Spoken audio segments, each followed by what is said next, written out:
My kingdom for a horse. A simple favour. How hard could it be to drop a car off for a friend? The friend in question being a multimillionaire who'd phoned me from a poolside palace, his Spanish villa. His daughter's car had been abandoned outside a trendy bar in the Montpellier quarter of Harrogate. The keys also had been abandoned with a trendy barman. I lived but a few hundred yards away. Simplicity itself. Driving the small mini convertible through the countryside in August sunshine was sheer bliss. The heavy scent of new-cut flowers and grass took me back to the innocence of adolescence. He lived in the deep, highbrow hunting set. We'd formed a heavenly haven. Livery stables, swimming pools, manicured lawns, tree-lined cobbled driveway, leading to a perfect paradiso, a Garden of Eden. Everywhere I drove was magnificent. I drove down through the automatic gates to the manor house, where a beautiful, long, tall blonde dressed in white added a little colour to the angelic white scene in the form of blasphemous blue language. "Don't park the bloody thing there. Park it round the back in the stable area." Charming. Closing the car door, I walked towards the girl to hand her the keys. She snapped, Close the gate! The horses will loose. What's the matter with you? There's a big sign on it there." "Listen, girl, I'm not here to do you a favour. I do not work for you. The favour is delivering your car back because you're so pissed you couldn't do it yourself, no doubt. Now, I want a lift back to H-Gate. Out of the question. I'm late for a dinner date as it is." "Well, how do you expect me to get back?" "It's taken me forever to get here." "We'll have to take the train. It's 5 minutes by horse to get there." "I don't have a bloody horse." "Don't you raise your voice to me." "Well, listen, even if I had a horse, I'd hardly leave it at the train station to jump over the York Express, and I'm sure that they wouldn't allow me to take it on the train." "Now, would you please take me to the train station?" Negative. I'm late. It's a cockstride. It's just across the meadow there." "There," the girl pointed. "Across the meadow? A cockstride? I'd need a compass and field glass to find my way out of the grounds here." "Listen," the girl flushed under her suntan, tapped the riding crop against her leather riding boots. "I really couldn't care less how you get out of here. Just get out of here." "I've got to get dressed and ready," she called to the maid. "May!" The Filipino bowed humbly and abruptly towards her. She chirped a curt response. "Goodbye, whoever you are." My jaw clenched and squeaked square under the pressure. Her eyes blazed fury at me. "Well, fine, I'll walk across the meadow then." "Yes, you do that, mister." Cursing and blaspheming feathers and dust in self-righteous indignation, I set off down the cobbled driveway, knowing where I was going, till I discovered a sign stating bridle path right. I turned at a right handle and in to the meadow. A cockstride. The damn bitch wouldn't know a cockstride, especially in six-inch steel heels. The hell could she know? Couldn't mix a bloody martini without Mummy and Daddy standing by. Furious red with anger, I'd raged on, walking amongst the small sheep, past an old woman who bid me a cheerful hello.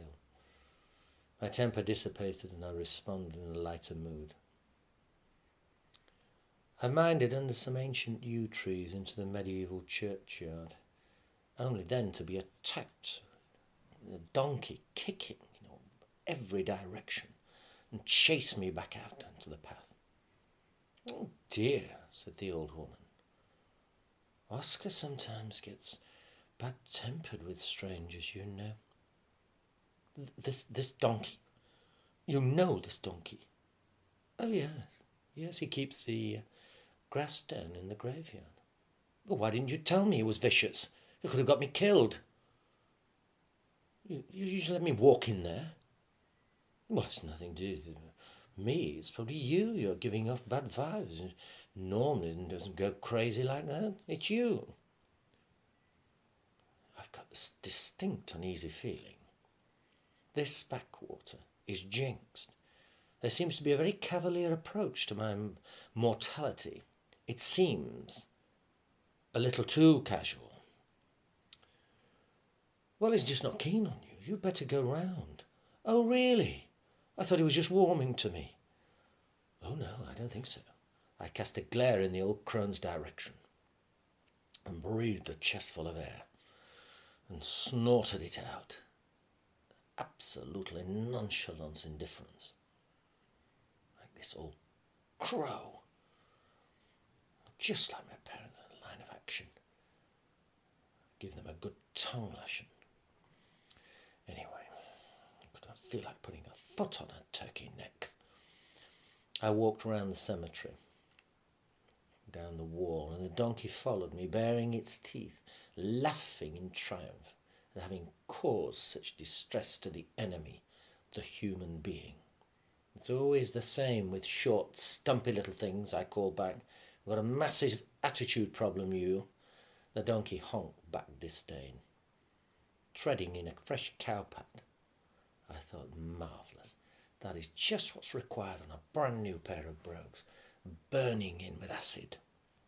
Wiping the shoe clean, I set off once again across the meadow, bumping into a country yokel dressed in Donegal tweed at the wooden gate, who for some strange reason passed me his old Jack Russell Terrier and opened the gate.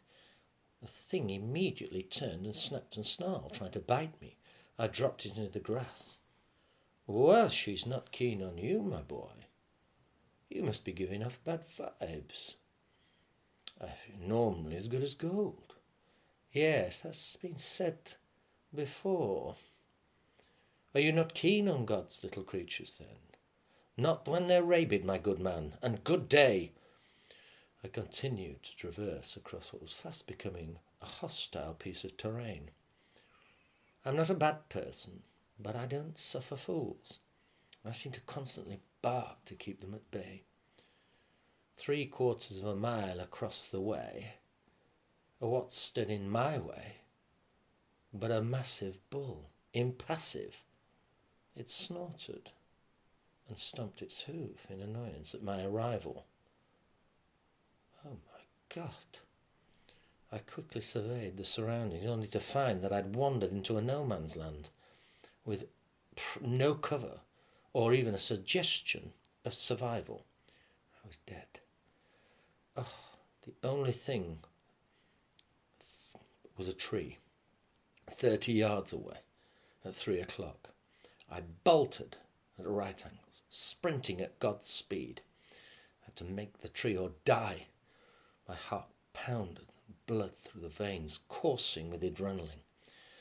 I made a death leap for the branch, pulling myself just clear of the stampeding bull which clattered underneath me. I panted with fear. I thought I was going to have a heart attack. I cursed out at the woman. A bloody cockstride. The matter could have got me damn well killed. Twice. 2 hours in the tree waiting for someone to rescue me. A girl, a beautiful girl, on a light chestnut mare offered to shelter me through the field. I don't know what's going on. George normally doesn't. He's docile. Doesn't usually charge at anyone. Must be you. Did you do something to upset him? I didn't answer for fear. I'd snapped back a sharp-sided syllable. The girl was beautiful, of course, all trussed up in full riding gear, tired, veiled, alluring. Monty watched. She wheeled the horse around and cantered back across the meadow. Her ideal world of soft silken robes, a world far away from reality for most mortals, who seemed trapped in perpetual poverty, like himself, the wrong side of the tracks, toiling away at the hard and cruel truth, a substance of brittle, felt like a coal face every day. And here we are, the Big Easy. Why hadn't his mother and father made a huge pile and died in a terrible car crash? No. He was thinking out loud. Both his parents had given him no guidance, nor opinions on which path to take in life. They themselves had taken the long, arduous route, using brawn instead of brains, to eke out a failure. And I'd followed, carefully in their tedious footsteps. It was time to change. Tactical direction, tangent needed. Marry into money, steal money, hot, cold, dirty or clean. Just get some. Stop this pitiful penance of striving and starvation. Seize the day, carpe diem. That was the funniest thing I've seen in years. You're a natural born idiot. It was the long, tall blonde, glistening gorgeous from the mini convertible, lacquered sticky as a new painted shell. She signalled to hop in. Come on, I'll give you a lift back to Harrogate. Will help my nails dry. The silly maid's piled on that much paint on my face on my nails. Be lucky if it dries next week, let alone for tonight's fizz bash. You mean to tell me I've been stuck up in a tree whilst you are getting made up for 2 hours and you didn't think of actually calling any assistance, no police or anyone to come and rescue me? Listen, it takes time to achieve this sort of perfection. I'd have called when we finished. I can't move, can I? I've got you can't start moving. I end up cracking something. I'm not interested in your makeup. I'm interested in my death in the afternoon with the Bull George. Oh, that was so funny. You'll always be my matador in the meadow. Oh, I can't believe this. I'm stopping off to see Harvey. You can come. Who's Harvey? Harvey is divine, heavenly. You love him. He's my brother. Mummy and Daddy have been beastly to him, banished him to a hotel, let him have a lesson for throwing a sort of a front lawn fizz party. Scuff the lawn. Daddy went crazy. Would he been all right on the back lawn? Oh yes, Daddy's. It's just it's sacred to Daddy, the front lawn. It's striped. The grass is perfect, like a billiard table. We arrived at the 5-star suite. Oh, I see. This will really teach him some manners. Entering the room, Harvey resembled a sheikh, swaddled in silk. They both snorted champagne, and little angels snuff before air kissing, and Harvey bellowed out, "Tell mother the bitch that I am not coming back until father comes here and apologizes to me." We got outside. Oh yes, that'll teach him a really jolly trousers lesson, won't it, in manners? Well, what would you do with the problem? I'd have him horsewhipped. You can't horsewhip Daddy. I'm not talking about your Daddy. I'm talking about your brother. I'd thrash him around the front lawn, preferably on all fours, like the insolent dog he is. I think there's something wrong with you. Wrong with me. You guys are crazy. That spoilt brat of yours in there, it sits there in silken robes, whilst your parents pay for him to do so, and to bite the hand that feeds him. You're all mad. And at the end of it, you'll still have a ruined child that no one dare control. Oh, so you think that violence, then, beating your own sibling or offspring, is the answer? That's the way forward, is it? One sound thrashing of that thing, and it would come to heel. Fear is the only thing people understand. You're mad. You think like a peasant, and a backward one at that. You'll see. If someone doesn't put a stop to that brat, he will not only rule the roost, he'll ruin the roost. What does your brother do, in actual fact, to earn a living, or does he even bother trying to earn a living? He doesn't need to. He's a brilliant horseman. He rides alongside royalty. Badminton, show trials, equestrian, everywhere. Started becoming a member of the hunt with Daddy. Now, looks like joining the Olympic team. Oh, of course. And now? And now? What? Actually now? Oh, there's entourage of people keeping the operation going. Stable men. Daddy, of course, he has to get up at the crack of dawn too.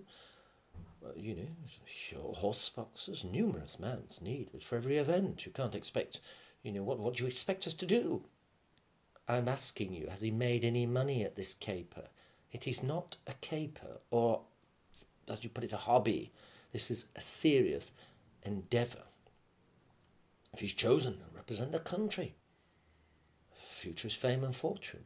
Whereas you will always be a grubby little peasant that achieves nothing. And oh, is that right? There's a flip side to that coin. Your brother has yet to achieve anything, whereas I have fought tooth and nail to scratch and claw my way out of hell's boiler room.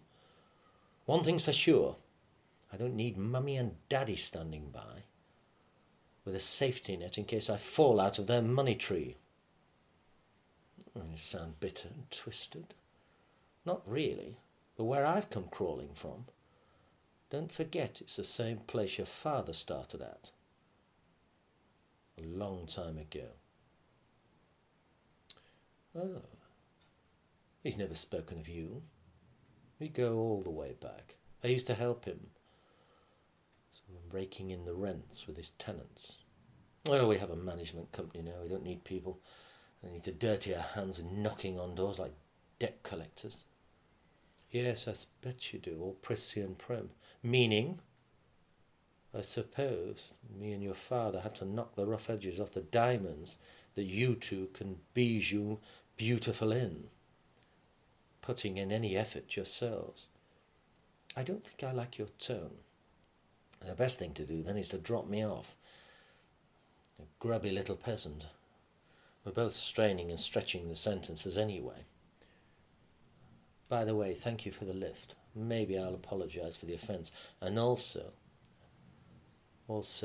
sympathy for your loss. Loss of what? The loss of your sense of humor. If you ever had one. Christ, don't tell me you haven't even found it. Thank you, bastard. You take care, Goldilocks. Trouble with you, you're a gunslinger. Trouble is your tongue's on a hair trigger.